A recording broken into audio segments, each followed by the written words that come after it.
Guys, it's Ken Sr. How you doing? It's a beautiful day at the compound here today. It's like 85 and sunny. Not a cloud in the sky. Just got back from going to the gym. Took my 2022 Lowrider ST 117 cubic inch hot rod here. But I tell you, when I got up this morning, I felt like total dog shit. It's been like hell week.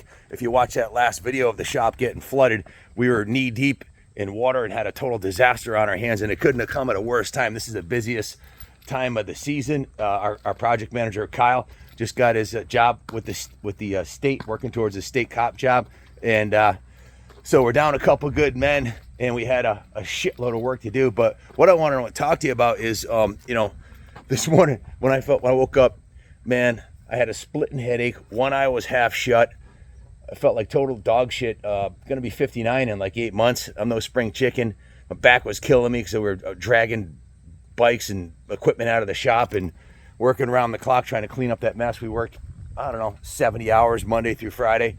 And I did not want to go to the gym this morning. I felt like shit. But I tell you, if I only went to the gym when I felt like it, I'd be a fat piece of shit. I'd be in like the worst shape.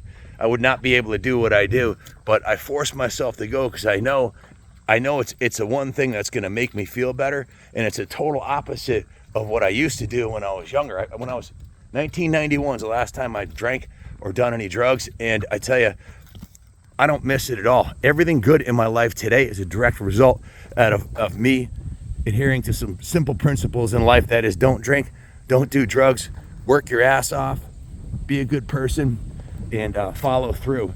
And a big part of that core success that I've achieved is working out on a daily basis. I met one of my friends in the gym this morning, John McLean.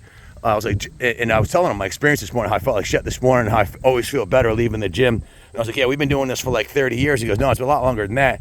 And he's right. We've really been, football, basketball, baseball. My whole life, fitness has been something I've worked towards, the cornerstone of any success I've achieved. And probably the biggest part of that is not drinking or drugging. And why do I say that? Well, I got a phone call from a very close friend of mine's family this weekend. He's all messed up. He's been drinking and drugging. We knew it was coming. I've tried to help him in the past. He's about 10 years younger than me, and he is absolutely all effed up on cocaine and alcohol and on a real bad path. And I'm going to try to go see him later this afternoon and see if I can talk some sense into him, maybe get him into a recovery program. But the reason I'm sharing this with you guys is if you're in your 20s, if you're in your teens, you can get away with not working out. But when you get up into your 30s, 40s, and 50s, everything you eat, every wrong move you make starts to take its toll on you. If you're smoking and drinking, there's going to be bad consequences to that in the long run. So it's never too late to change the path you're on. And I highly recommend, if you're on the wrong path, get on the right path. It's amazing how quick you can start turning things around if you're saving your money and investing into your future, buying assets that are going to have value, and taking care of your stuff like I do, and taking care of yourself, because the biggest asset you have is your physical, mental, and spiritual condition. If you're physically bankrupt, if you're mentally bankrupt, you're spiritually bankrupt, man, nothing, no stack of money or material possessions is going to take place of you feeling good about yourself and you taking care of yourself, keeping your word, and doing the next right thing, whatever that means to you. If you don't know what God's will is for your life, I can certainly tell you what it's not.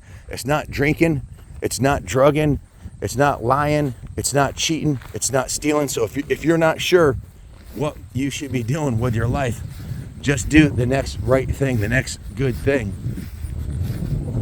Focus on some big projects like me with this property here. It took me 6 months to build this pond with the rock tower right there and the diving boards and the spillway over there. It took me 6 months, and I focused on this and did something amazing that'll be here long after I'm gone. So try to invest your time in the stuff that's gonna have long-term positive ramifications. And certainly snorting cocaine, drinking, and wasting your time, doing things that are not God's will for your life are certainly not going to have the kind of results that you see in my life. That's for damn sure. Be good to others. If you don't have anything nice to say about somebody or what they're doing, if you don't agree with, what they're doing, probably best to keep it to yourself. There's this thing called the law of the harvest, and it can't be denied. Hard work, dedication, perseverance. A lot like with me going to the gym 4 days a week for 30 years. Of course, I'm in way better shape than my dad was, who died at 59 of alcoholism and smoking 2 packs of cigarettes a day. That's not going to be me. That's not going to be my legacy, man. I'm going to be here with my grandkids on the compound here, God willing, doing fun stuff. And I wouldn't trade this for any heap of money or material possessions. Although all these things are great to have, the main asset I have is my physical condition, my mental condition, and my spiritual condition. So if you're in a good spot, keep going forward, keep doing the right thing. If you're in a bad spot like my buddy is, who I'm going to see later today, it's never too late as long as you're alive, because God's got a plan for you, and it's certainly not to drink and drug yourself to death. That's for damn sure. That comes straight from Satan. It comes to kill, steal, and destroy. So smarten up, do the next right thing, and try to be a power of example for your kids and their friends, and do good things.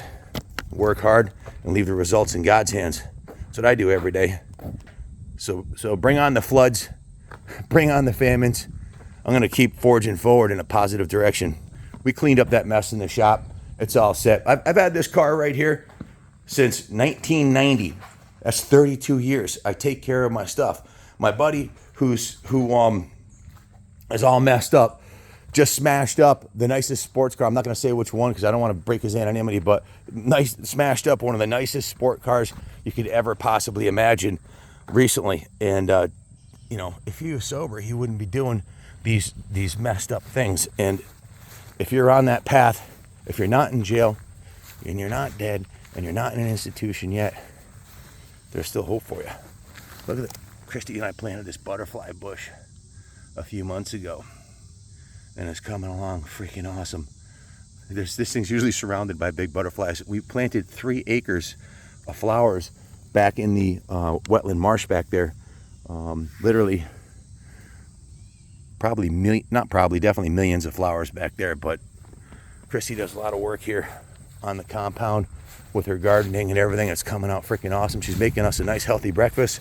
Then we're going to Brit Jam, the British Iron Association meet. Some killer videos of the best British bikes you've ever seen in the United States of America. They're going to be there today, from Excelsior, Hendersons to Triumphs and BSAs. And I'm going to be sober and I'm going to remember all of it, just like every other event I've been to since 1991, when I put down the bottle and stopped drinking and partying. And call it partying, but I think it should be called poisoning yourself, because you block yourself off from the sunlight of the spirit when you're messed up on alcohol and drugs. But do the next right thing. If someone in your family's doing that, there's not much you can do other than tough love. Just tell them, hey, I'll be there for you if you get sober. But sometimes you gotta divorce yourself mentally from those that are effed up, that are destroying their life and everything around them. You gotta let them go. And God's got someone better for you to put in your life that's gonna be on the same path you are, just like Christy and I are. So if no one's told you yet today, I love each and every one of you.